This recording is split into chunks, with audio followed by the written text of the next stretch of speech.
Welcome, everybody.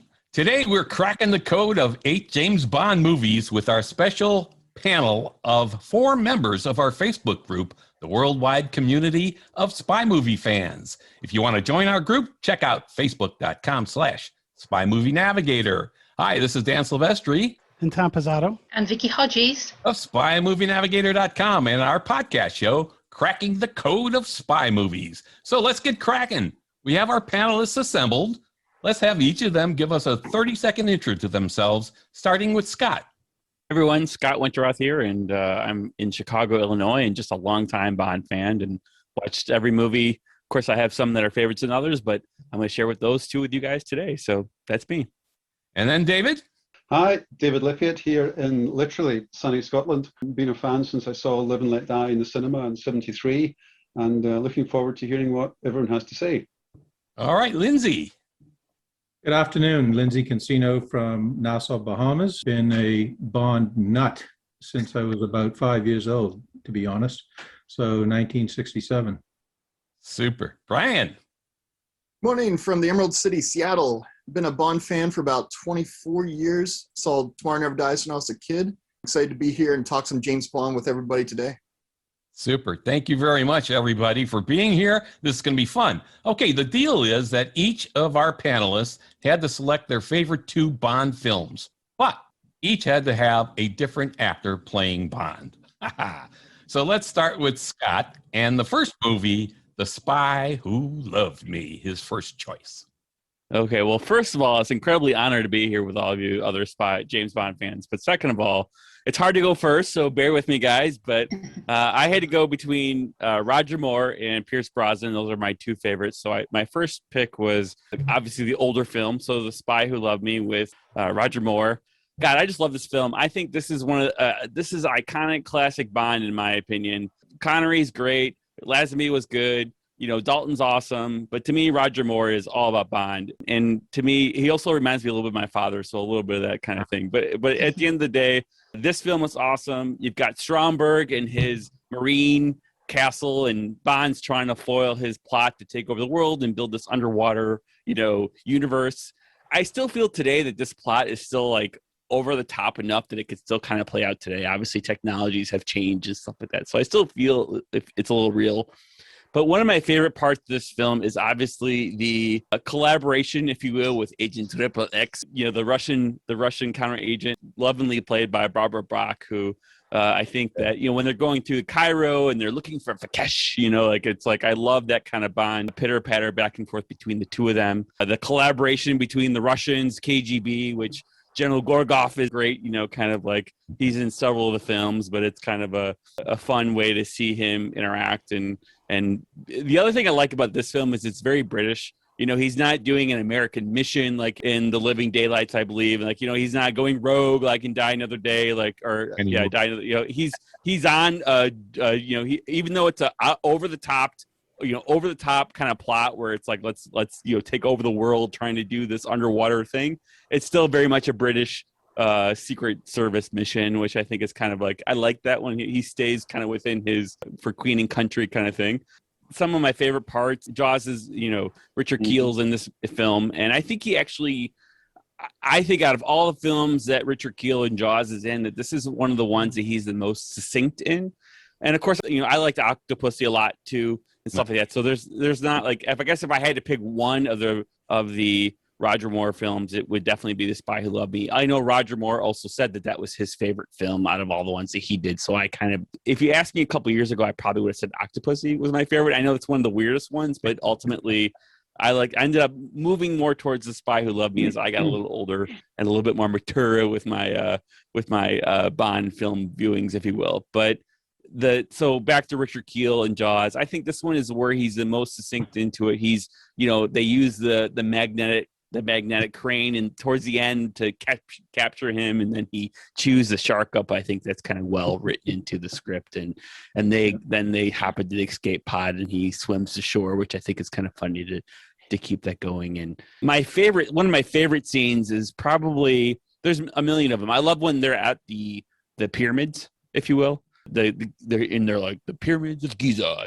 and of course Richard Keel and Roger Moore running around, and that's when he first meets the jaws of life, if you will. But I think one of my favorite scenes is, and this might be a little weird, but is when Barbara Bach or Agent Triple X and James Bond are on the train, and there's the fight scene with Jaws, and he pushes them out the window, which that happens a couple times in the James Bond series where James Bond pushes someone out of a train window.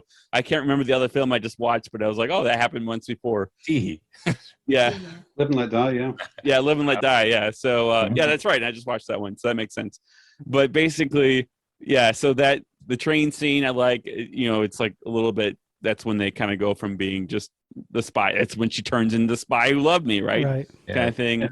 So I've got a question for you then. So Yeah, Richard Keel and somebody getting thrown off a train. Did you see the movie Silver Streak?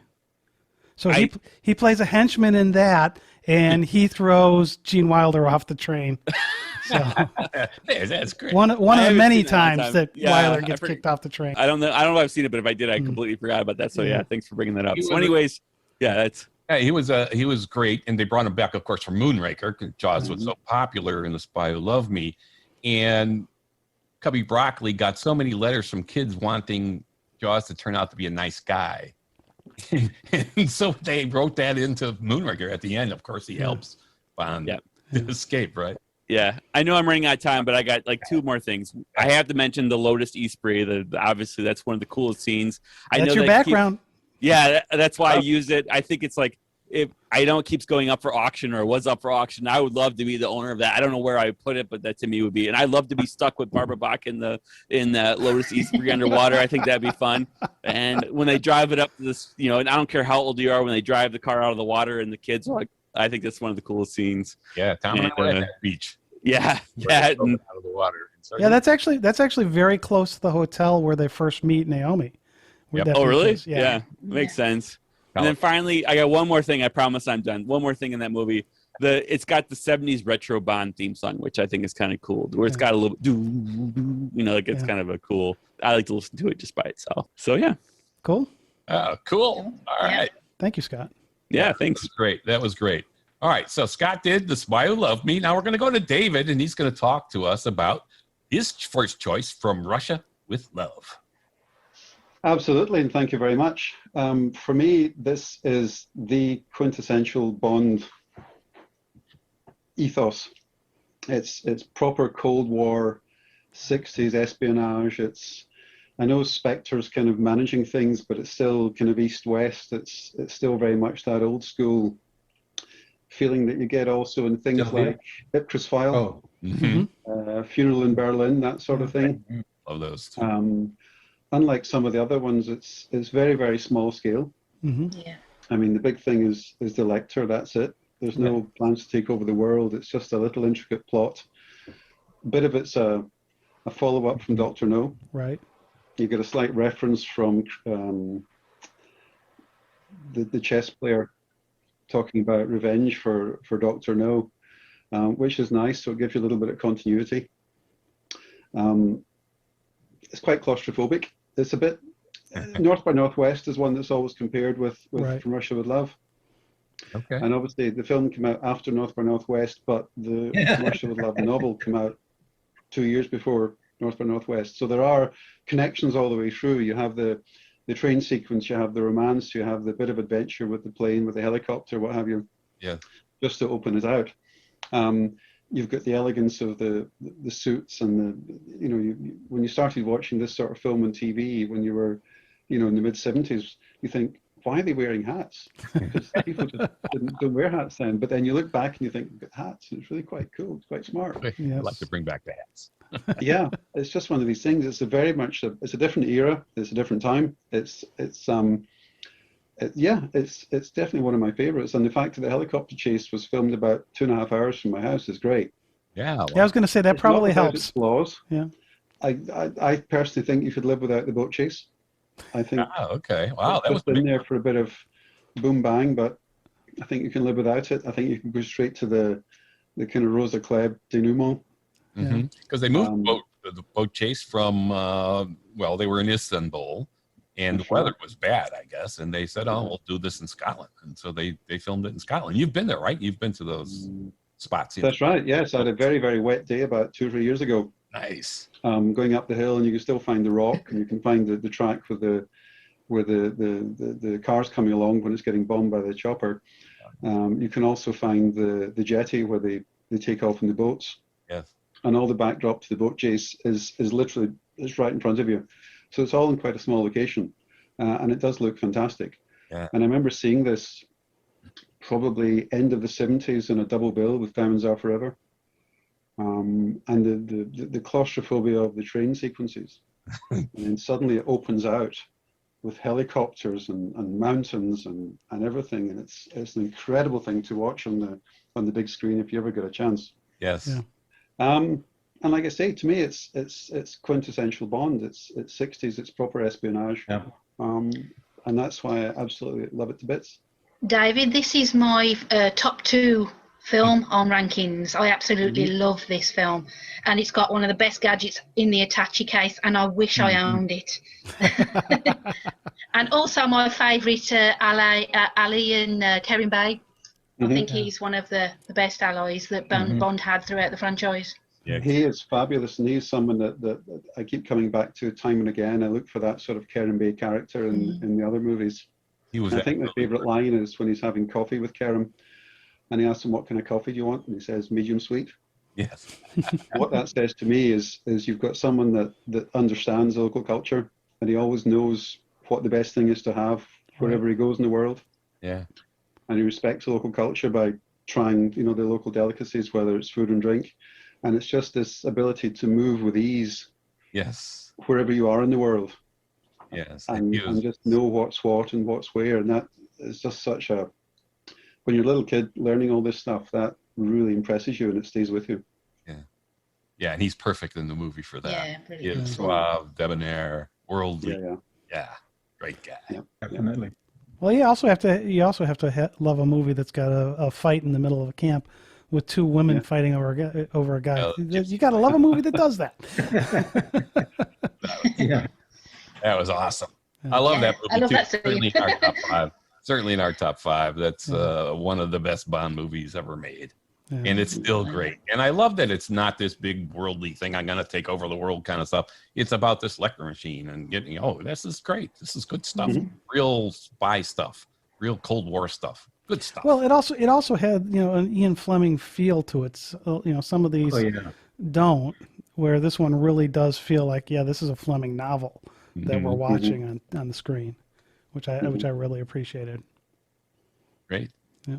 Any favorite moments in that film, David? I do actually like the start of the helicopter chase when you're not quite sure what's happening. Mm-hmm. All the stuff on the train about having dinner and the red wine with fish and all that sort of stuff. It's just so subtle, and it's just there. That's the sort of stuff that appeals to me, the kind of Bond lifestyle rather than say the explosions. Mm-hmm. So it's a little bits and pieces. I've been lucky enough to go to Istanbul and go to the station, had lunch at security officer Ben's table, which was fabulous. Yeah. Had a trip up and down the Bosphorus on the boat, and I was going to ask if you did that. tried to get my wife to step a little bit further back to get the picture, which was great. So these locations are all still there, and the stations had a lot of work done to it, but it's still very, very recognizable, and it is one of the places to go. Very cool. So yeah. Cool. Very cool. All right. Hey, let's move on. We're going to go to Lindsay now. He's going to talk about another great Bond movie, Goldfinger. Thank you, Dan. And why do I love it? Well, I agree with David as far as espionage goes. From Russia with Love is it. As I've gotten older, I've come to appreciate it more. But the first superstar Bond movie was Goldfinger. And I think it was Sean's apex of portraying the role, because I think he was extremely comfortable in it. He coasted in Thunderball, and you could see he was pretty much bored by the time he got to You Only Live Twice. Yeah. In Goldfinger, he was, on. When you're 5 years old and your father says, we're going to see these movies, and by the way, it was a double bill at a drive-in that I saw it in. And the first movie was From Russia with Love. But at 5, I just sort of ho-hum, you know. And then on comes Goldfinger. And I was completely blown away right from the beginning. The pre-title sequence with the seagull coming up out of the water. He goes and does his bit with the plastic explosives. Then he takes off the wetsuit and he's got on his dinner jacket. That is such a classic $100 scene. million, you know. I mean, just incredible. So many firsts in the movie for me that sort of set a tone for the series as it went along. It's interesting Scott should bring up in his discussion of Spy Who Loved Me, very much followed the framework of Goldfinger in the construction of the movie, because they had, as we all know, there was a waning interest after The Man with the Golden Gun. How do you bring this back alive? So they decided to go over the top, and you know where we ended up. But the first time we get an instruction scene with Q, which is also iconic now, and the discussion over the DB5, the incredible gadget. I get what you said about the attaché case. I love it as well.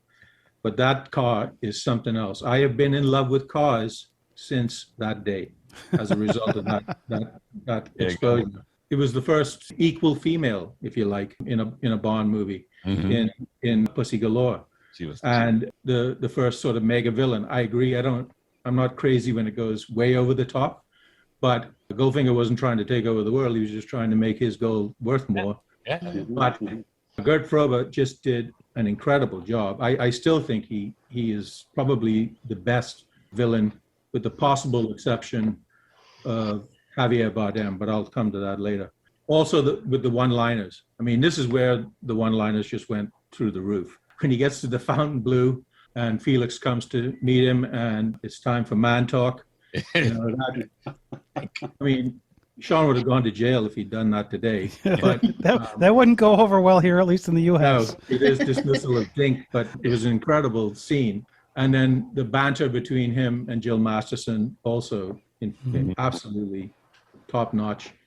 The title song is the first sort of major Bond song. Yeah. And the most known.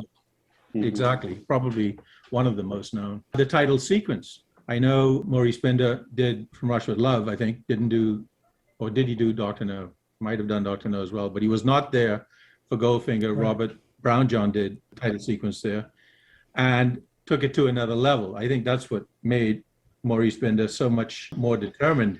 Yes. When he came back. He had a little competition. Exactly. You know, to me, it's just quintessential superstar spy, you know? Yeah. And I just love it. The clothes are even a notch above. The suits he wears and the three-piece gray. Yeah. In best suit ever. He's talking at the stud farm with Goldfinger about the plan, and he just goes like, "Oh, wait a minute, yeah." So, you know, even when it came down to getting my Funko Pop mannequin, Cool. I had to get the one. One of those, huh? That's the one from Goldfinger. So it's just an incredible introduction to me, and I've been in absolute awe ever since. So Lindsay, I'm totally with you there. This is my number one film. Favorite villain, favorite henchman, favorite car, favorite theme song possibly. How could I forget Our Job? My God. Yes. That was the other thing that I think was so iconic. You know, Jaws wouldn't even be in the movie if it wasn't for Our Job. Yeah, that's true. So, I've got to say, one of my favourite scenes is the scene with Mr. Midnight and Mr. Solo in like this sort of Goldfinger man cave, if you want to. And I just like all the fact that he's got all these gadgets as well. I just love that scene. You're right, and it's also that was the first real exposure. I know he had a great set in Dr. No as well, but Ken Adam, got to go over the top in Goldfinger's Playroom. You know, just incredible. One of the best ever. Well, and this is another one of those movies. It's got something that I grew up caddying. So you've got a golf scene with a caddy. Yeah. I'm hooked. The golf scene is the most unexpected thing to find, and it just works so well. Well, and it's interesting because it's different in the book a little bit. So in the book, the caddy is the one who steals, if you will, the golf ball, where in the movie it's Bond. And also in the book, you've got all 18 holes to get through, so it drags a little bit. Yeah. But as a former caddy, I just let the caddy do the stealing. books are fabulous, though. And Tom and I, we had an opportunity at Indiana University to study in person 11 of the original Fleming manuscripts, paging through his typewritten pages that he typed in Jamaica and then scratched out in pen and wrote whole paragraphs in his own hand. It's like, oh my God, and we're touching these pages. It was perfect. Anyway, a little aside. Yeah, that's another fun trip, but the Goldfinger one was really good to look through there too. Oh, Goldfinger. Yeah. It's also Probably got one of my favorite subtle bits in Goldfinger is on in the plane when he's getting changed into his suit, and they mentioned that there was an attaché case, but it was damaged. Yeah. right. And that's a reference back, I always think, to the attaché case in From Russia with Love, and it's so subtle. Yes. It's Right. it's just in there, and if you don't know what it is, pointed that fine, out. but if you know what it is, it's great. It was damaged, so sorry. Yeah, that was great. Yeah.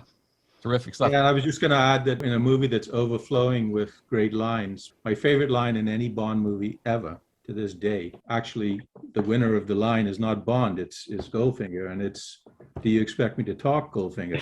Yeah. "No, Mr. Bond, I expect you to die." Oh, too. One of my favorites, too. Yeah. The thing I don't know is because they dubbed Goldfinger's voice. Yeah. How much of that was like play this line up so that the person who's dubbing it, or did Gert over the top the delivery of that, which made the person dubbing it? It's an interesting thing because I don't know if you've heard it. I've heard Gert Frober's original Yes. track, Yeah. and there isn't an awful lot of difference, frankly, Really? between the two. So I think the latter is true, Thomas, that Okay. the guy who was dubbing it was like, well, why would I improve on perfection? So, he copied Gert Frober, Okay, cool. even though Gert didn't speak a word of English when they Right. hired him. Yep. Amazing. All right, so we talked about the attaché case or Tachi case of course, it had the AR-7 rifle in there, which makes another appearance in a movie, and that is on Her Majesty's Secret Service, actually. So we're going to go to Brian, who selected that as his first Bond movie. Brian. Alrighty. Yeah, so with On Her Majesty's Secret Service, it's kind of like this transitional film in the series. We had gone through the 60s where we had Sean Connery, who really exploded onto the scene as the 007 to watch. And coming out in 1969, George Lazenby, coming onto the scene with his new movie. Actually, it was his very first film he ever did, which is really interesting. They took this, novice actor and really turned him into this international superstar. And some things that I really think make this film great are, it was the last Bond of the 1960s. So you still had that kind of like trend setting where it was still this big, huge spectacle, and you knew exactly what you wanted to expect from a Bond film. And I think it really went out on a super solid note. So growing up, it was always kind of like a battle for me. It was like, do I like Sean or do I like Roger? And it was back and forth. But, I feel like the older I get, the more I can really, really enjoy this movie.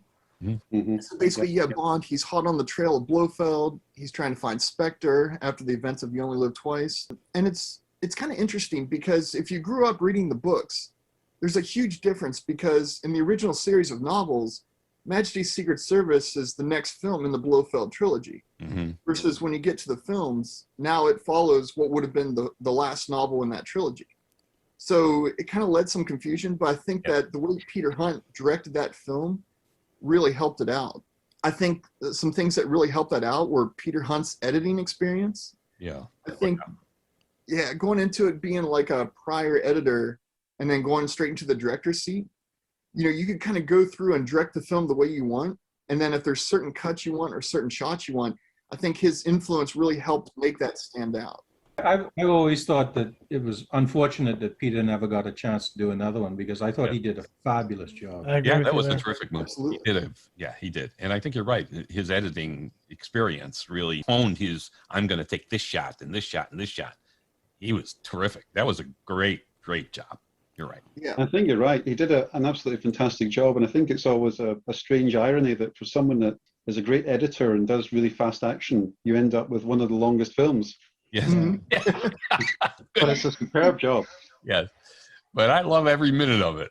It's one of my favorites, too. Yeah, one of my top 2 or 3. So something I've always kind of wondered about that is, I know they've often said that, with Majesty's Secret Service, how the kind of finale goes with Bond and Tracy kind of riding off. I know that they were talking about bump that to the opening teaser for Diamonds Are Forever. Mm-hmm.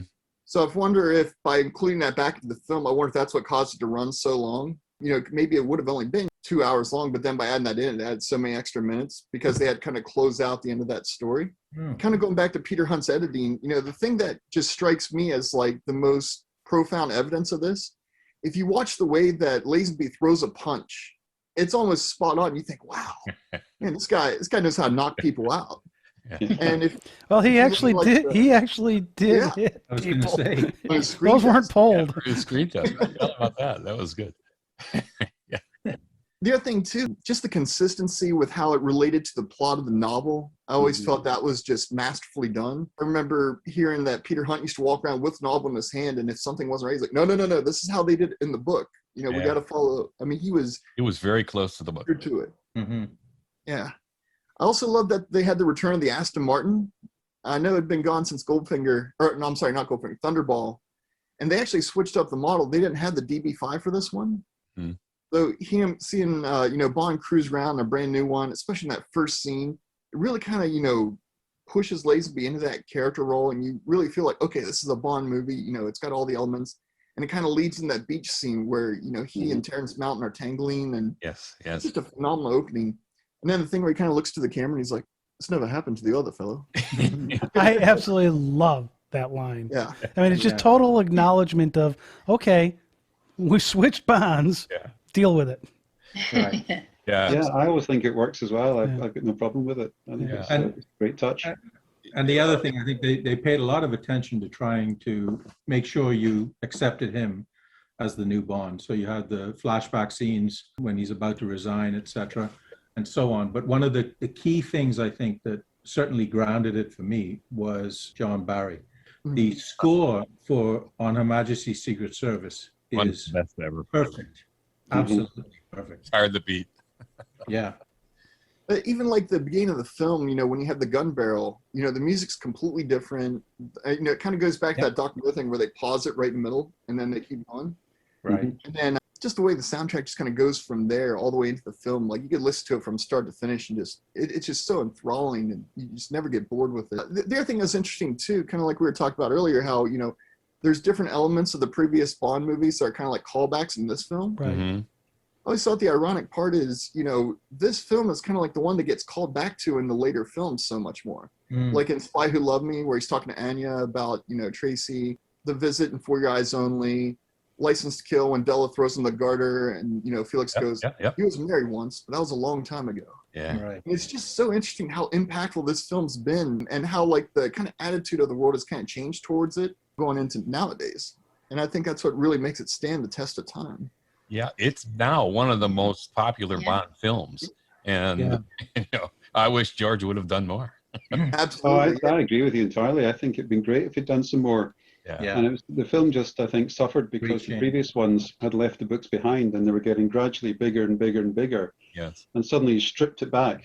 Yeah. And they just didn't give the audience what they wanted, which was a shame because the film itself is just superb. Well, and it's just so visually stunning. I mean, especially when you get up to Peace Gloria. I mean, just phenomenal. Yeah, I there's think so many great locations in that movie. It's just beautiful. The wedding scene. Tom and I went to virtually every movie location in Portugal, and we were up in Pisgloria too. And the Portugal scenes, the scene, the wedding reception scene in the mansion courtyard. Just we got in there. It's private property, but we were able to get in and film a few things there. That was terrific. But it's just well done. Every shot in that movie is well done because of Peter Hunt and what went into the shots. Just beautiful movie. I love it. Brian, when you went over for the 50th anniversary celebration, did you do the Portugal part 2 or did you just do the Switzerland part?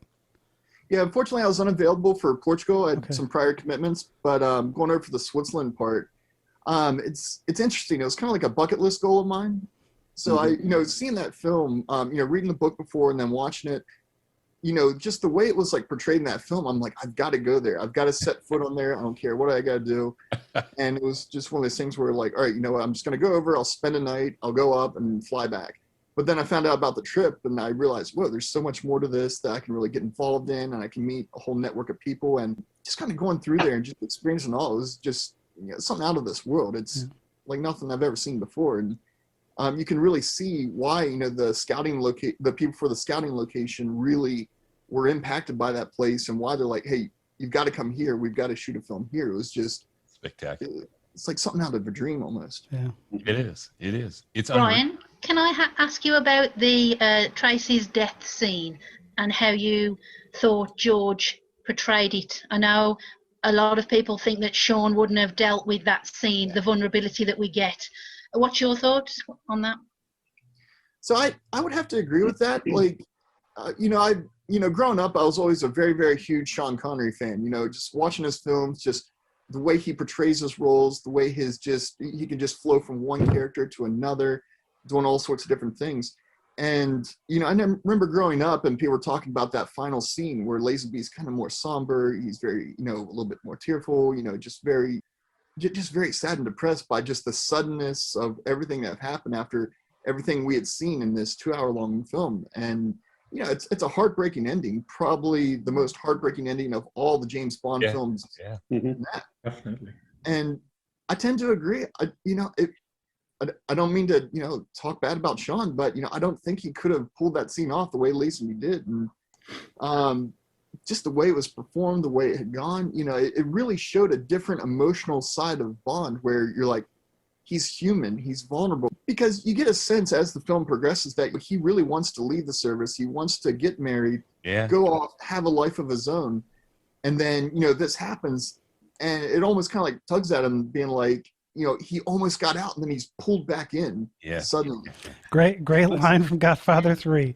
Yeah. Just when I thought I was out, they pulled me back in. The best line. I agree with you, Brian. I think Lazenby does an incredible job. I mean, the question is, could anyone have done that better? Could those lines have been delivered better? And I don't think they could have been delivered better. Yeah. His facial expressions, his hugging her, everything about that is just perfect. It's just perfect. Yeah. So I think it works for me because his performance is a bit less mannered than Sean's. Sean has Sean's style, whereas George to me is actually playing the character in the book probably for the first time. And he comes across as just like a regular guy in extreme situations. Yeah, a human. Because as you've seen earlier, when he's being chased in the ice, he's looking scared. Yeah. He looks vulnerable. He looks human. Yeah. And I don't think you'd have got that so much from Sean. He became, certainly as the films went on, he became just, well, what button do I press to get out of this situation, and what do I do here? And so suddenly it became a much more human character. Yeah, absolutely. and I think the great sin that George committed was that he had the temerity to follow Sean Connery. Timing is everything. Really the only thing that's wrong, and I think that's what resulted in the less than stellar box office at the time. But as we've all been commenting, as time has gone on, people have come to appreciate just how good that movie is, how good his performance was, etc. That's why I say it over and over again. I think it's a great shame that he wasn't allowed to make another one. Yeah. Well, it's always hard to follow a legend because I mean, especially I think about it from a sports perspective, and you think about following a great quarterback or being a coach replacing a legendary coach. How tough that is. You've got the same thing. There's getting the people's acceptance because it isn't Sean anymore. It's somebody else. It's a different person there. That's a huge thing to overcome.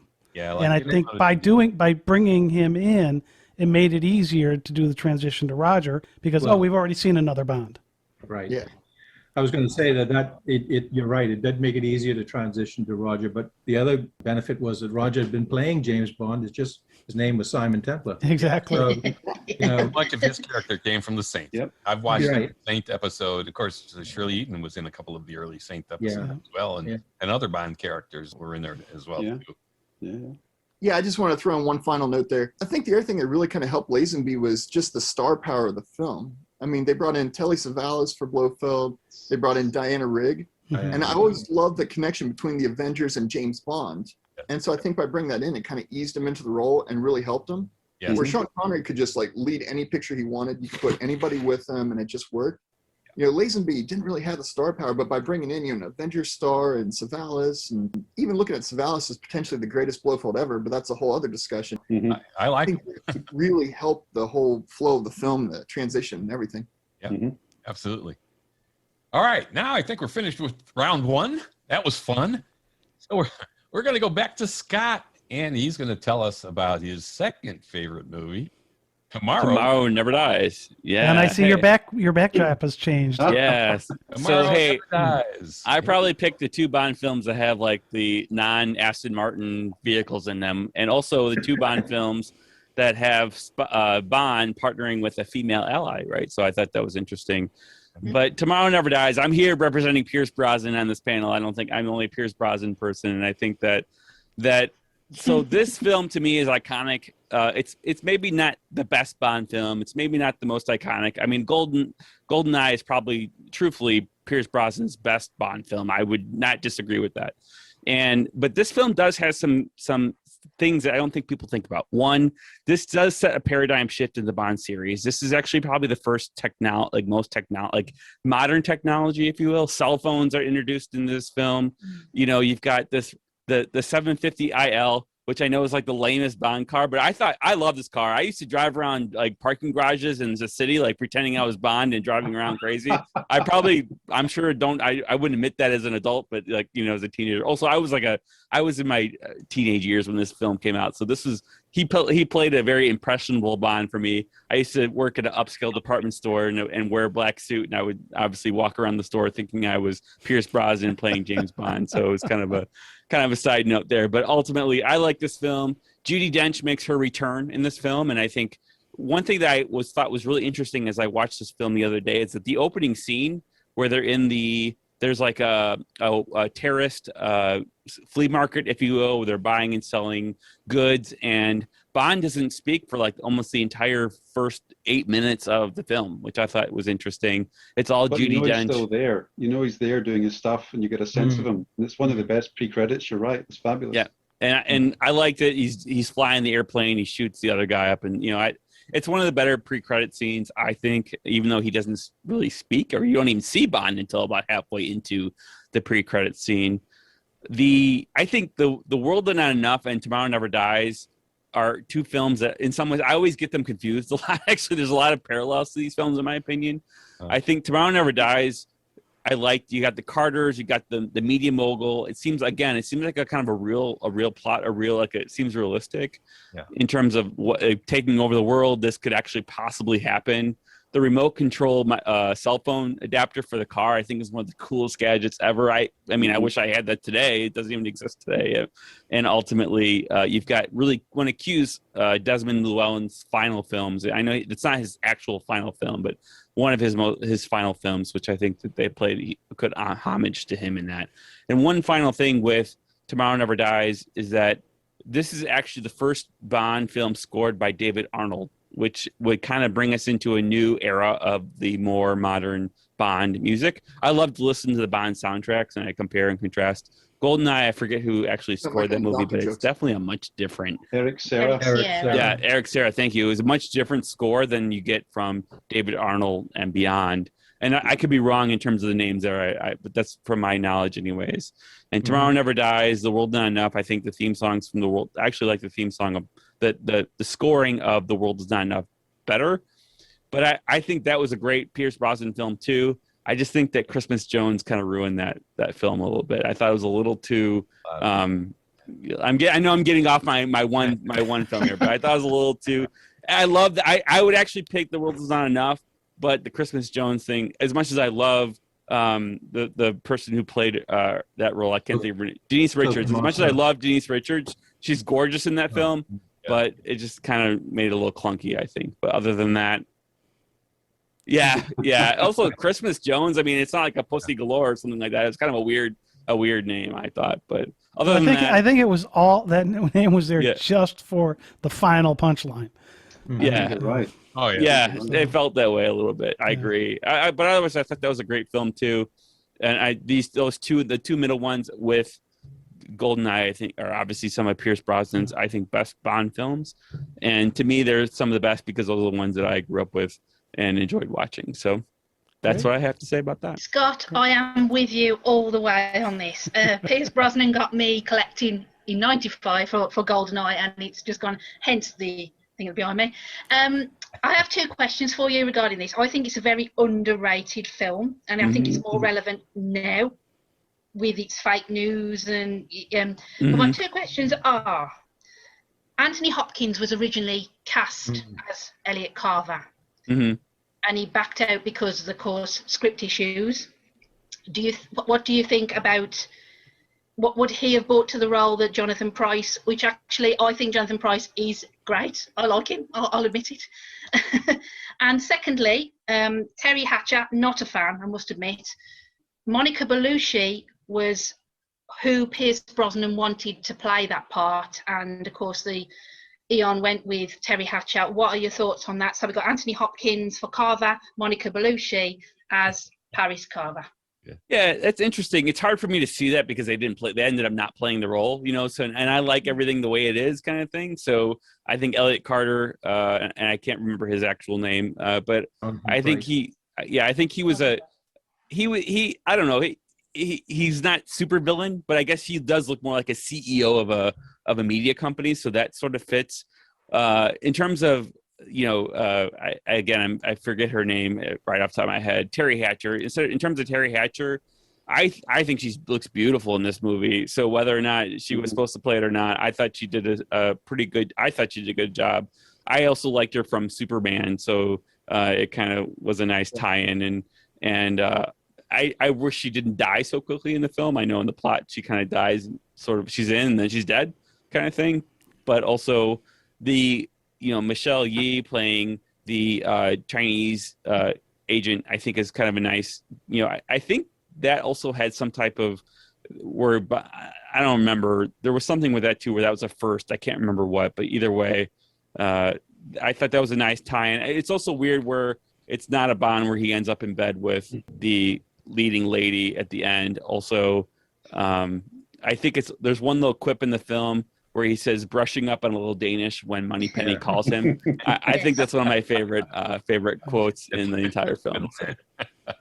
It's got to be tough to have a choice between Anthony Hopkins and Jonathan Pryce. Yeah, I mean, two really good actors. Yeah. It's like, which one can we choose from? Boy, most casting directors would love that option. Do you not think Anthony Hopkins is at the stage where whatever he's playing, you're just sitting there going, it's Anthony Hopkins. And you don't read back. I mean, I even found that with Silence of the Lambs. I just sitting there, it's Anthony Hopkins. He's just at that level. He's kind of gone beyond the ability to inhabit a character. But that might just be my opinion. But he devoured the scenery in Silence of the Lambs. I mean, he just dominated the entire film, and he's only in it for a quarter of it. I agree, though. I think it would have been intriguing to see Tony Hawkins try to handle that. That would have been something else. Terry Hatcher was a marketing decision, unfortunately. That's why she was popular in the United States. The United States is a big Bond market. Yeah. That's why she was chosen over Monica. But I didn't think she did a bad job, actually. I thought it was I agree. That scene where Bond is in the hotel and he's looking very moody with his drink, that is my favourite scene of any Bond. I will slide off the settee. It's like, I just love it. I must admit, it's very underrated. I do prefer The World Is Not Enough because I think that's Brosnan's best performance as Bond. Although GoldenEye is my favourite Brosnan film, for nostalgic reasons more so than anything. Yeah. It's interesting that actors seem to get into their stride in the third film. Yes. Yeah. We've talked about Spy, we've talked about Goldfinger, we've talked about World Is Not Enough, and it's always the third film where they kind of play around with the character for a couple, and then you think, this is the way we're going to go with this actor. Solid. Yeah. Well, and I find that interesting because in a lot of TV series, in a lot of other movie series, the third film is usually not that good because they've got the solid idea for 1 and 2, and then they've got 3. At least one. And it's kind of interesting to see how in the Bond world it's kind of different. Yeah, I think you're right, Scott, to pick up on the soundtrack because I think David Arnold really lifted it. Yeah. I think, I mean, my own take is that GoldenEye was a misfire, but that's just me. Oh, wow. So I think they really roared back with a passion in Tomorrow Never Dies, especially the first half. I think the second half, when you get to lots of bullets spraying around everywhere and no one being hit. Yeah, it's likened to a 90s action flick, isn't it, the second half? A lot of people think it's a 90s action flick. Yeah, I think they lost the way a little bit with that scene, but certainly the first half up to the car getting reparked in the Avis rental office is such a strong kind of return to proper Bond. But I disagree with you, Scott. I like the 750. The fact that it was a sedan as opposed to a Swiss sports car actually makes it more likely as an agent than driving around in an Aston Martin, as much as I love them. But it's also one of two Bond cars that I've owned, not having the wherewithal to own an Aston Martin. The first one was a Z3, which was from GoldenEye, and the second one was that car behind you. So, I still have a Z3. So really? That's my old Z3. Yeah, I bought it from Dan 20 years ago or something, and I still have it. I love the Z8 in the World's Not Enough, but this car does have a lot of cool gadgets on it. I give it, and the plus the remote. I mean, that to me, and I even had that same exact cell phone, the Ericsson cell phone back in it was like a prepaid phone. It wasn't exact, but it was pretty close. And I thought I was James Bond driving around and going into parking garages and driving around. Was it Ericsson or Nokia? Because I remember seeing that when I was in Europe for the first time. Ericsson. It was Ericsson, yeah. And when I first saw that, and I'm like, well, what would you do with this? And then you see the movie, and it's like, oh, that's what you do with this. Yeah. And such a nice touch with the license plate behind you, Scott, with the nod back to Goldfinger. Yeah. Yeah. This is from the film. You can see him sitting in there. I thought that was a nice touch in the film. Yeah. Now, the original license plate in Goldfinger, of course, that car came right from the Saint set. Yeah. That was one of the prototype cars. Really? EB5. I didn't know that. It had the same plate. And there's one Saint show, one of the episodes, where the bad guy is driving it, and it's the exact same license plate that Bond has. They just changed the color. It was some kind of burnt orange red or something like that in the Saint. Of course, it was black and white. You couldn't tell. And they sprayed it, I think it was cloud silver or something for the Bond movie. Anyway, all right, we're going to wrap up Tomorrow Never Dies now. And originally, it was going to be called Tomorrow Never Lies because he's writing the headlines of tomorrow's newspapers. All right, we're going to move to David now, and he's going to talk about the man with the golden gun. Okay, I sense this might be a bit of a hard sell because it's usually pretty far down on some of the the lists. Well, that's why it's beautiful. We can all have our favorites. Yeah. Well, the thing the reason I tend to revisit this a lot on DVD, I'm sitting there late in the evening and I'll put something in. It takes me back really to when I first saw it. 1974. I was 8. I'd been to the cinema the year before to see Live and Let Die, and I remembered something about New York and a boat chase, and that was it. Now this one, I'd grown up with Roger Moore on TV, so the Saint and the Persuaders. So it was a nice kind of through line to think, oh, there's Roger again doing his stuff, nice jacket and tie, comfortable with this. I didn't know about the Bond ethos or anything about that because I hadn't seen the Sean films. They didn't come on TV until about 2-3 years later. Started working my way through it. So this was something different for an 8-year-old sitting there in a Glasgow winter watching this stuff with the lighting and the scenery and all the rest of it. And of course, I'd grown up on TV with, as we've talked before, The Saint, The Champions, Mission Impossible, It Takes a Thief, all these things that were based on the original Bond that then spread on television. So I was used to the idea of, your hero in a smart suit going off and doing something extravagant. And of course, in these shows, you had budgeting reasons. You had a location shot, which was a postcard shot of a city, and then you cut to a set. Whereas this was the first film, I think, that I really got swept up in the location. So it opens up in this mysterious looking landscape. You have no idea where you are, what's happening. You've got the music in the background, which is just ever so off-putting. You've then got Knick Knack who appears, and that's just such a weird concept when you're seeing this for the first time. But the whole film is just, it's such a subjective experience because there's the most amazing scene where the hitman appears, and I know he's called Rodney in the script. To me, there's a line back through the same character in Diamonds Are Forever, almost to Solo and Goldfinger. Mm-hmm. And there's a scene where Knick Knack leads him up the stairs into Scaramanga's lair, and you're coming through a dark corridor, and suddenly it opens up into his main living room with the view of the sea outside. And that notion of walking from the darkness into the light in the cinema when you're a kid was just the most amazing thing.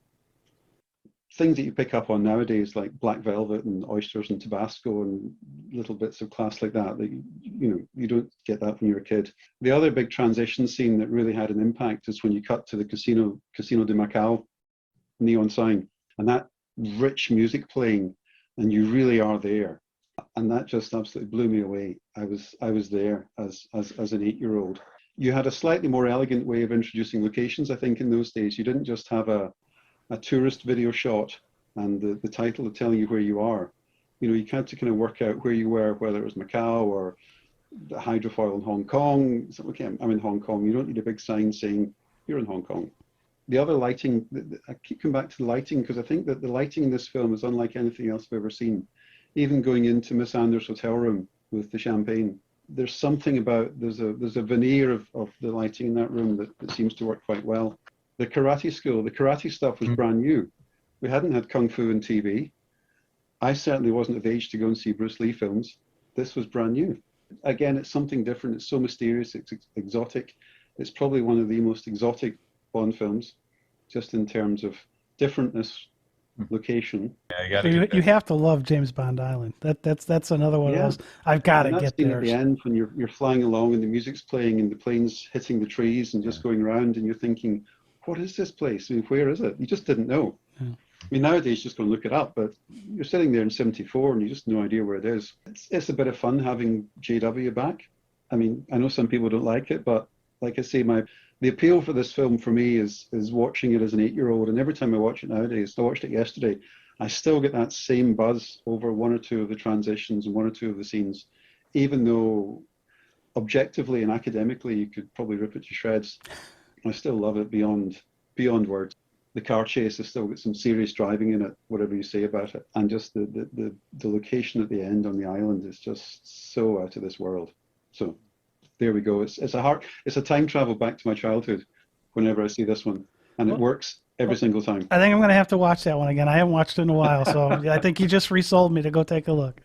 There you go. Yeah, David, I love the Funhouse. I think as a kid watching that, it was just wow. What is this? With the gangsters that are shooting and the cowboy. I have a YouTube channel called The Bond Room Unlocked, and I've just done a piece on the man with the golden gun, and we look at the Funhouse, and I break it down, and it's very similar. I'm going to sort of go off tangent slightly. Very similar to a ride that's now closed in Universal Studios called the Great Movie Ride. I don't know if anybody knows this ride. Yeah. And there are a couple of scenes in that which remind me of the Funhouse in The Man with the Golden Gun, with the gangsters and the cowboys. But when I went on it, it just brought all that back. And this is the beauty about Bond. You get transported to somewhere else. And I think that's why we all love the franchise. There's so many other things that it opens up. Yeah. I mean, watching it yesterday, you start to think of small points, like why would a waxwork dummy have a loaded pistol at the end? Wine bottles just don't break like that when you're trying to break a wine bottle. The lunch scene with Scaramanga at the end, you want more of that. You want more of Scaramanga because he just comes across as the most amazing character. He could have his own film quite easily. Yes. Mm-hmm. Seriously. Yeah, Christopher Lee. Yeah.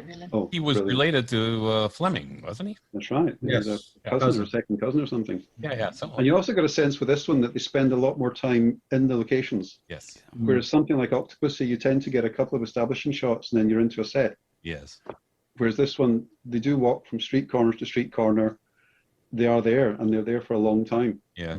Tom and I say that in the Bond movies, when a door opens, the other side of the door is Pinewood.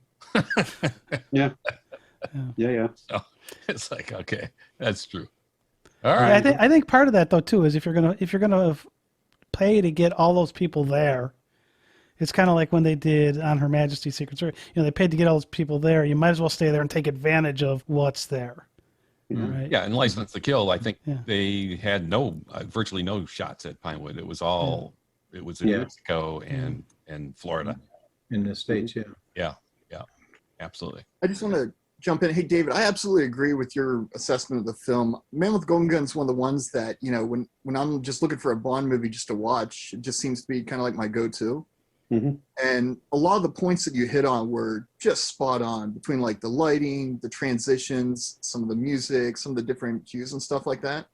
The biggest thing, and it's always been like, when I watch that film, I understand a lot of people from certain places, you know, they look at it as like it's an inferior Bond film. But I feel like whenever I watch it, I always look at it as what they could have done with it. It's always throwing this idea out there, you know, what if they let Maud Adams live and kind of gave her the main Bond girl? Because I felt like that would have solidified the plot a little bit better, you know, given that she was the one that sent the bullet to England with his number and everything like that. Yeah, that's a great idea, because even as a kid, Goodnight annoyed me. So I think that's a fabulous idea, because I think she's the more interesting of the two characters. Yeah. And it's kind of something they touched on in some of the Daniel Craig films, you know, this notion of the sort of mysterious female who plays a part of the role, you know, part in the plot. But, you know, she's got to go, so bang, she's gone. Yeah. A difficult shot, but most satisfying. Yeah. All right, let's move on then. We'll go to Lindsay with Skyfall. Okay, my second choice, and it is my second favorite Bond movie after Goldfinger. Interesting because, like a lot of people, and I hope I don't get shot for this, but I was not thrilled when I heard that Daniel got the role. I thought Barbara had lost her mind. He was too short, he was blonde, all sorts of things were wrong. And I wondered if we were going to see the end of the series. And he came in and just killed it. I mean, he just killed it. The reason that he killed it is that he went back to Fleming.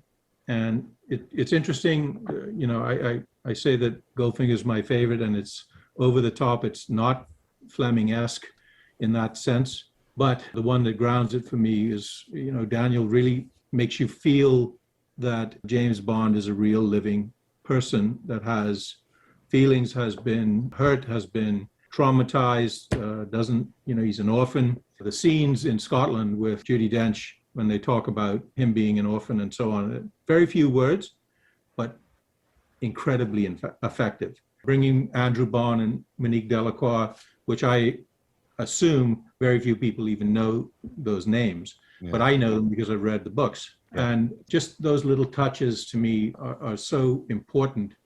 And it's the first time really that we've dealt with his past in any significant way. You know, there is, as Brian pointed out, that incredibly poignant scene when he loses Tracy and on Her Majesty's Secret Service. But beyond that, it's not until we get to Skyfall really that you really feel for the guy. Again, I think, as we mentioned about third movies, I think it's where Daniel really hits his stride. I think it's where they develop him as James Bond, as opposed to Casino Royale being that dreaded word reboot, and him being an unfinished diamond, if you like. And he then learns all the other things that we come to know as James Bond. He's incredibly competent, suave in it. The clothes are, again, amazing in Skyfall. That gray suit on the train chase was clearly, although it wasn't three-piece, is a hark back to the one from Kentucky, Goldfinger. So, you know, I think it did an awful lot of, again, firsts. M dies, and we lose a interesting choice for M, being a woman. But Judi Dench, again, did such an amazing job taking in that role and making it her own. But it creates one of the most memorable scenes of tragedy in a Bond movie, again, at the end when she dies. And he actually cries this time, whereas going back to Brian's choice, Lazenby he wanted Bond to actually cry on screen. It was the producers and Hunt that said, no, you can't, James Bond doesn't cry, you idiot. You know, so that's why you end up with the scene that you have. And she's a mother-like figure. She's not the usual girl that's been in bed with him. So I think so many things about it are unique. And I mentioned it earlier when I was talking about Goldfinger. Javier Bardem. Yes. Just unbelievable portrayal of a villain, and taking it to a new place. When they're on the grounds of Skyfall and running across that frozen lake, and he stops him and he says, all this running around, It's so exhausting. I just about fell out of my chair. Brilliant acting, incredible characterization of the villain. So I think it really did a great job at making it a Bond movie. The DB5 reappears, etc., to great effect, and he just owns it at that point. We could talk about the missteps in Spectre, but we're not talking about that now. I just think it's his best performance as James Bond. I think it's a really solid movie from start to finish, and it goes over new ground, which is what I like about it the most. Can I just intervene? I think pretty much we've all agreed so far, but this will be the one that I might not agree. I'm not a fan. I prefer Casino Royale personally. Yeah, to Skyfall. As soon as silver is on the screen, I think the film picks up. I struggle to that point. I find it slow. And I'm not keen on Moneypenny. I'm not a fan of the new Moneypenny. I prefer Lois Maxwell and Samantha Bond. Sort of a fun Moneypenny is more my style than quite the serious. So Right. Quite a controversial thing for me to intervene there, because I know Skyfall is a massive film and loads of people like it, but it's just one that I don't really go to. If I'm going to go to a Daniel Craig, I'll go Casino Royale. Yeah, no, I don't disagree with you necessarily. Casino Royale is a close second. I love that film, and it's not just because it's set in the Bahamas. I also think, and I forgot to mention this at the beginning, putting in a director like Sam Mendes, I think was an inspired choice as well, and he's responsible for making those changes with Moneypenny and Q. They were so different when the first time I saw it. I wasn't sure that I liked it either. I then went back to the theater the next day to watch the movie again because of the things that they had changed with what I was used to, the tropes that I was expecting, apart from the fact that Moneypenny was black and not white, but also a field agent. Moneypenny could never have been a field agent in a million years, at least the one I knew. And Q was the fatherly figure, not the kid. But Ben Whishaw I thought did a fabulous job. And I don't mind it so much. I still think Desmond Llewellyn, no one will ever replace him. I mean, the guy just tremendous. But I thought the risks they took that Sam brought to it were interesting, and for the most part, they work. Well, Vicky, I'm kind of sitting here wondering whether to hold my tongue or not. Maybe I should No. Don't hold your tongue. We want to hear. speak or You go. forever hold my peace. You go. I He's can't gonna get into the shoot down now. Daniel Craig films at all, in the slightest. The last Bond film for me was World Is Not Enough. Yeah. That's kind of where I stand on things. I've tried. There's just nothing that I can get into about it. So Is that's it probably Daniel? going a Is it the step plots? Too far, however. Say again. Is it Daniel? Is it the plots? What's It's the character. It's the actor. Yeah. okay? I mean, again, going back to growing up watching the films, you go to it for a character you can aspire to, you can learn from. So it's how to dress, how to act, how to travel the world and be at home in the world, and to go from that to, I know it's been said before, a Jason Bourne type character. Mm-hmm. If I want that, I'll get a Jason Bourne film. I kind of fed up with the fact that he seems to fall 200-300 feet in every film and just walk away from it. You can't buy into that. I can't really buy into the. They should call him Jaws then. Well, yeah. I struggle with the suits that don't quite fit. There's nothing really to aspire to there. It might grow me in time, but there we are. I tend to agree with David, actually. I watch them. I'll go to the theater when they come out. I do like Casino Royale. I thought Skyfall, and of course I have to give hats to Adele. I think she did a fantastic job on the Skyfall soundtrack. But David, I'm much like you. They're just so action movies, so blow them up. And I know Pierce Brosnan brought some of that to the game through the late 90s movies, but it's just so, like, my adrenaline goes so hard in these movies. It's just because every scene is this action-packed scene that, like, just, it's exhausting watching some of these films, but that's my thought. I think, unfortunately, that has a lot to do with our changing tastes. You can't do a slow boil movie anymore because. Oh, I agree, and I movies completely don't watch it. understand why they're doing what they're doing. It's just not my bag, to quote Austin Powers, but I see what they're doing with it and why. Yeah, absolutely. Yeah, the thing for me about Casino Royale, it was nice to see that story done right. Yeah. as opposed to what they did in '67. It's kind of nice to Right. see. But Brother. they've struggled with it for a while now, the balance of it being a spy movie, kind of authentic kind of spy movies like Tinker Tailor Soldier Spy, which has none of this kind of stuff is going on with spy movies, and it being an adventure kind of action adventure movie versus the spy movie. And it's like you said, Lindsay, it's like this is what people are looking for now. And so they're going to do it. They're going to say, okay, this is going to sell more tickets. So it's going to have more explosions, more action, more whatever. But I kind of agree. Some of that needs to be balanced out. And you can go with some of it, but you can't go with all of it. Every scene can't be the pinnacle, you know? It's interesting as you make that comment, David, in that your first choice that you talked about in terms of your movies is From Russia with Love, which is a movie that doesn't have all that over the top stuff, Right. and is a spy movie that's in the classic sense of the word, if you will. I think that's fair. I think even watching some of these films as a kid, my eyes would start to roll in some of the over-the-top humor. In some cases, not in all cases, and some of the action stuff. It's not necessarily the main reason I would go to a film. I mean, certainly the new films, they look stunning. The photography, Yes. the coloration is superb. It looks like a expensively made tourist video, which is great. But I think some of that is covering up to not great writing, or not as potent writing as maybe it could be. Well, things did definitely change with Purvis and Wade. Yeah. I think maybe there's just an intersection of my age and the writer's age, and when the writer's older than me who knows a little bit more, and when I'm older than the writers, and I might know more than them in some cases, I don't know. All right. So it's kind of funny that you mentioned that, because I've always wondered if it's a generational thing as well. Casino Royale is the first one I ever saw cinematically.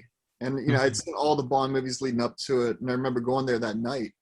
And it's going to sound kind of funny, but, almost to me, Casino Royale felt like being a kid in the 60s going to go see Goldfinger. It just kind of blew my mind seeing this. And part of it might be generation. The other thing might be watching the Bronson movies kind of go from like what they had in Goldeneye to, what they had in Die Another Day. And I was just kind of disheartened by it. Oh, yeah. So I wonder if just like the whole reinvention of the series kind of like, blew that back up. And then going to Skyfall, it's always like a day-by-day thing. Do I like Casino or do I like Skyfall? And Skyfall had like all these throwbacks to all these other movies. And I know it was on the 50th anniversary, but just all the callbacks and everything, I think that's what really put it together as such a great movie. Yeah, and they play around with you a lot, like he's presumed dead. He goes off and for several months and fools around and comes back when he realizes they need him. And he's all scruffy. He looks like death warmed over, with the beard and everything.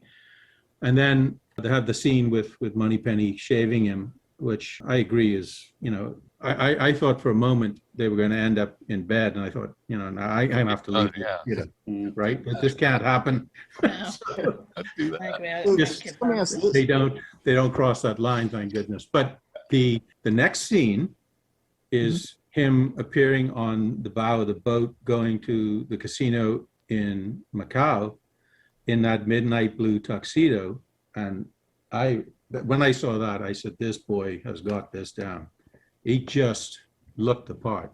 I mean, it's just terrific. Did you ever feel like with the new Moneypenny, they were trying to kind of evoke sort of a sense of the classic Mary Goodnight from the novels? Yeah, I think that's possibly true. I don't know. I think the idea was to twist it up so that we wouldn't know, of course, as we're aware. They wait till the very end of the film to use her name as a way of surprising us all. But, I agree. I just couldn't see that Moneypenny would have done that. I mean, if I was in the game to be a field agent, I can't imagine that I would have settled for answering the phone for M. Anyway, it's an interesting twist, and I think Naomi Harris does a fairly good job at playing that character, but it's not the original Moneypenny, obviously. Right. Yeah, it's a different. It feels like it's a different character. It's not Moneypenny. But we're talking about this whole series. It goes through these cycles. And actually, we interviewed a guy who wrote a little book called His World Never Dies, The Evolution of James Bond in the movie. And it's a good little book. It's only like 110 pages or something like that. David Holcomb is the author. And we did a podcast with him. And he goes through all of the stuff we're talking about now in terms of the evolution of the movie, how it goes from very serious to more comical to this to that, and how it keeps flipping back and forth because things change, like you said, Lindsay, what people are looking for and so on. Well, it wasn't just that. It was also things got too big. And it's like, we've got to pull this back a little bit. Right. Like Moonraker. Yeah. Yeah. Yeah, like Moonraker to For Your Eyes Only. Yeah. That's Yeah. quite a shift. Yeah. Big change. And that was supposed to be the movie they were going to make instead of Moonraker, but they wanted to cash in on Star Wars and everything else. So they moved that ahead of Your Eyes Only. Right. Yeah. All right, let's move on to License to Kill. Look, this is Brian's second pick and one of my all-time favorite movies, and I love Robert Davi in this movie. Oh, He's yeah. one of the most believable villains in any Bond movie. He might be my favorite, actually. Goldfinger's pretty damn good. But License to Kill. All right, Brian, it's all yours. Yeah, so with License to Kill, I know for me, like the two movies I chose, it's kind of like I picked like some of the actors that people don't really look at, like, you know, the really like the big stars, like your Sean and your Rogers and stuff like that. Take a look back at the Dalton era. In my opinion, he's always been the guy I envisioned when I read the Bond novels. Yes. Like, I really felt like, you know, more so than, you know, anyone else, he really hit the character. It's just that, you know, when it translated out into the big screen, people didn't understand it because you're used to the Sean, the Rogers, where it's like a little bit more comedic, or they're very, very, these big, huge, you know, personalities on the screen. And I think, you know, Dalton, you know, coming out of The Living Daylights, where it was very much like a Roger-style film featuring a more serious Dalton-style actor, License to Kill is really the one that he just hit it home and he just nailed the character. I think it was criminally the last of the Dalton era. I really, I mean, I love Pierce and Goldeneye, but if Dalton were in that role, I think that would have been the magic three for Dalton, you know, to match up against Spy Who Loved Me and Goldfinger, and, you know, really put him on the map. I definitely think this was one of the more brutal Bond movies. It's definitely a great detachment from a traditional sense. It's not so much that, you know, Bond's on assignment, he's going out and he's trying to do this. Instead, they incorporate one of the biggest plot points from the Live and Let Die novel and having, you know, Felix fed to the sharks. And I'm a huge Felix Leiter fan. Anytime he shows up in the Bond universe, I'm all about that. You know, the whole like chemistry they have between each other, even despite the fact that they've almost always changed the actors routinely, except for you know, Craig's series and License to Kill, where they bring back David Hedison. You know, I always thought that was just a really, really great way to, you know, go about doing the movie. Some other things I like the showcase of Q's talents in this film.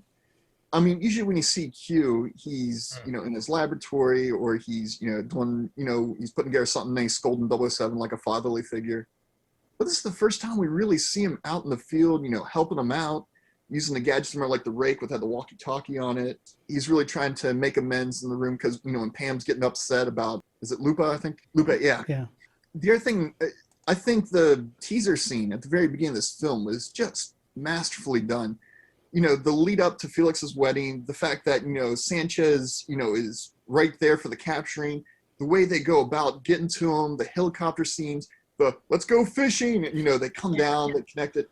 And the absolute stunner is when they're like, let's go, James, and they just fall straight down from the heavens and land as they go right into the church. I thought that was just spectacularly done, and I could watch that over and over. And that's one of the scenes I really point out as, wow, like, you know, this is great writing, this is just great cinematography, and just really blew my mind. Let me tell you something on that scene there. If you get down to the Keys and you go to the Basilica, the area that they land in is not very big at all. No. And it makes it that much more spectacular. When you actually look at the surroundings and go, how the heck did they do that? Man, yeah, that's really impressive because, like you said, on like the film, you know, it comes across like this big area, like a big church, and it looks like just landing like a street corner.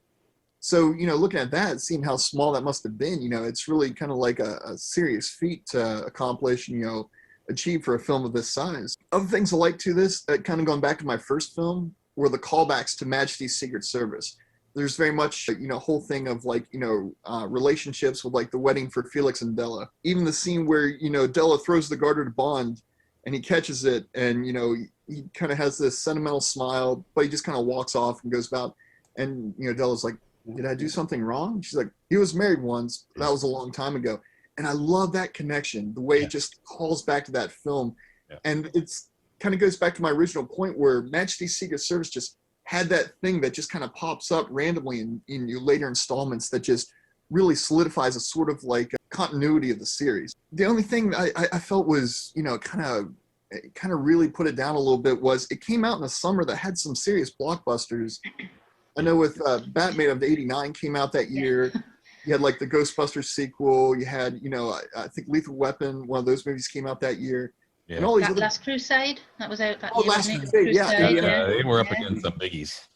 The Spielberg James Bond, you know, all sorts of other things. I do like how they kind of updated it, and there was a very 80s feel to it. So when I think of like 80s James Bond film, you kind of look at like A View to a Kill, like with Grace Jones and Moore, and License to Kill with like Dalton. And the thing is, where A View to a Kill was an 80s film, it felt more like a 60s retrospective in terms of me, because I think of like Patrick McNee and having that Avengers connection once again, similar how Majesty's had Diana Rigg. And I felt like that was a good closeout to like the 60s version of Bond, whereas in License to Kill, it was like authentically 80s. And I look at like the bar scene, I look at like the clothing styles they wore, and also just like the hyper realism of it. It really felt like an 80s action movie. And you can really point to like the plot, you can look to the villains, you can look at the way that, you know, things are just going about. It just really stood out in that sense.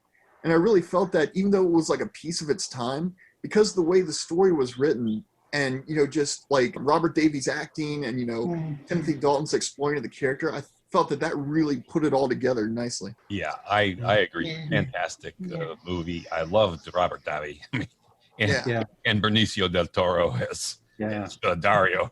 I mean, that guy was frightening. Yeah. Well, and I even love Carrie Lowell as Pam. I just absolutely was in love with her. But very strong woman. But even the Wayne Newton character, right? Bless your heart. I was okay with Wayne. That was so funny, but partly because it was Wayne. But I loved the character, and then having him do it, it just took it over the top for me. They got to bring a Wayne Newton on that one. Yeah, I'm glad you brought it up, man. We have a few videos on our YouTube channel on actually we went to Felix Leiter's house, and where she throws the garter that you mentioned, Brian. And we actually rang the bell there, and their address is 707, and it's got the Bond gun coming out of the last 7.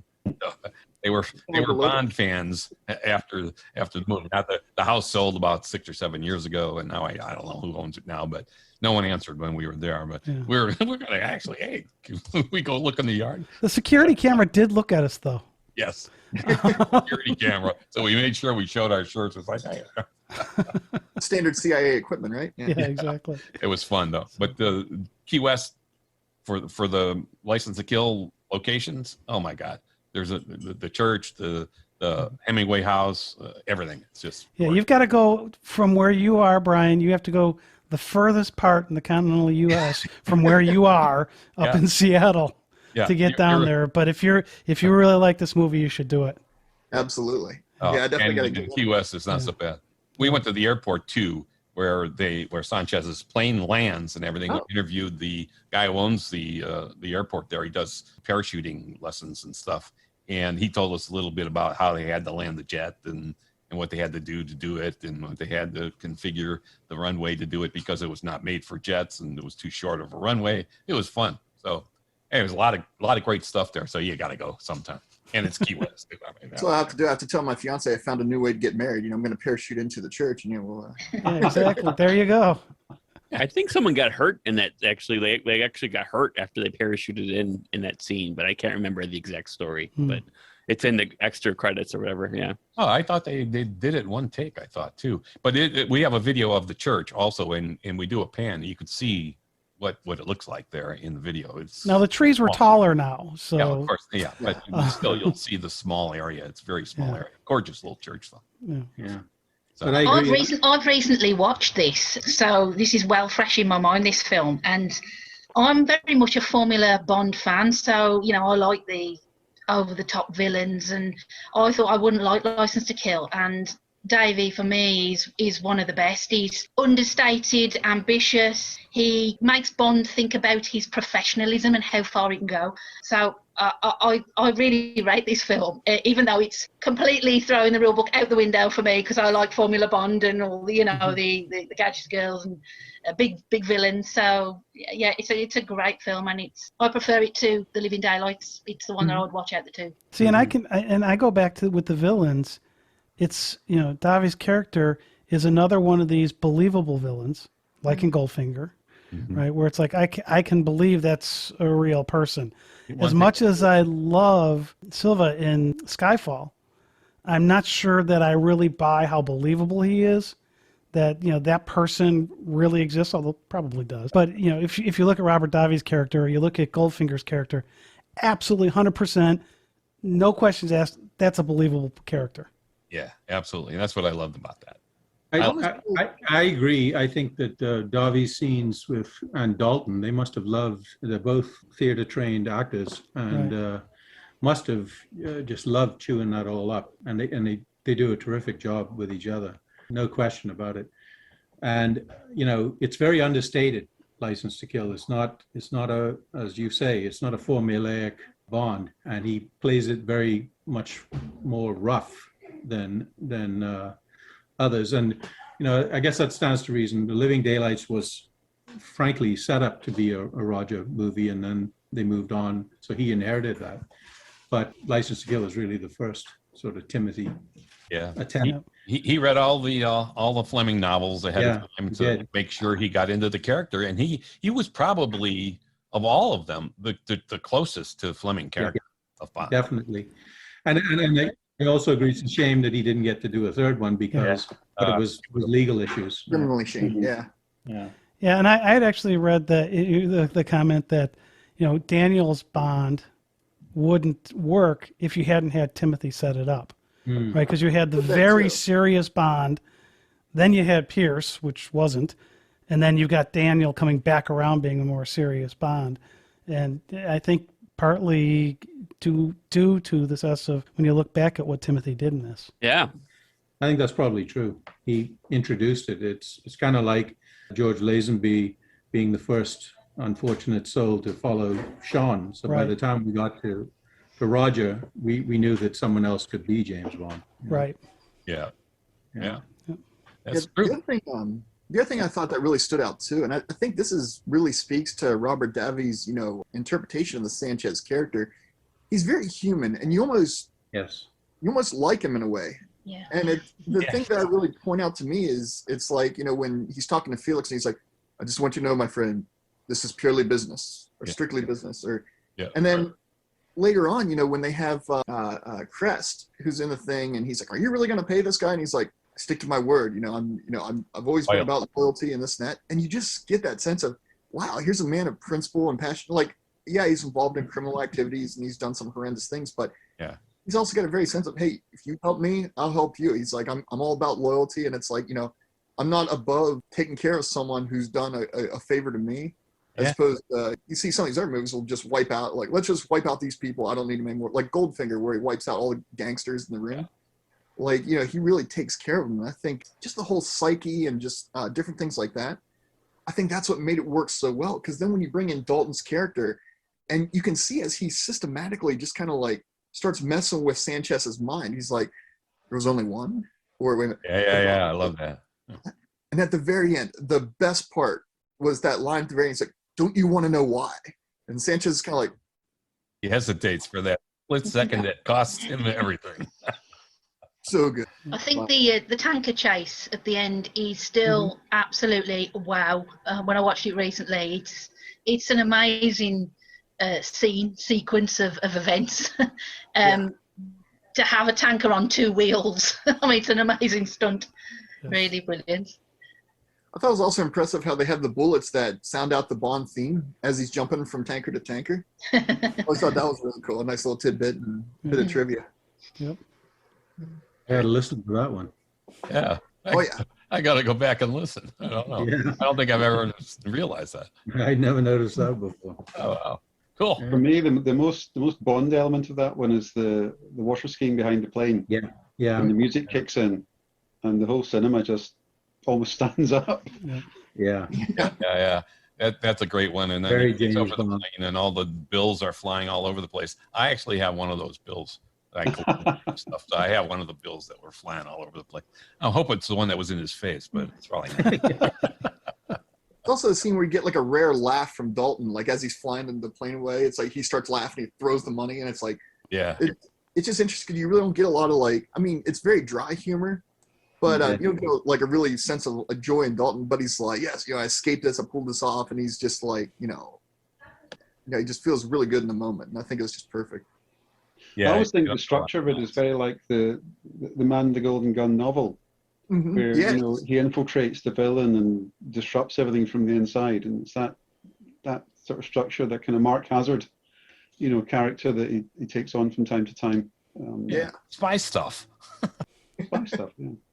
No, I definitely agree there, because if you look at like Scaramanga from the original Man with the Golden Gun novel, he's kind of like this gangster kind of guy. Even looking at how like Sanchez is, it's the same thing on a more international level.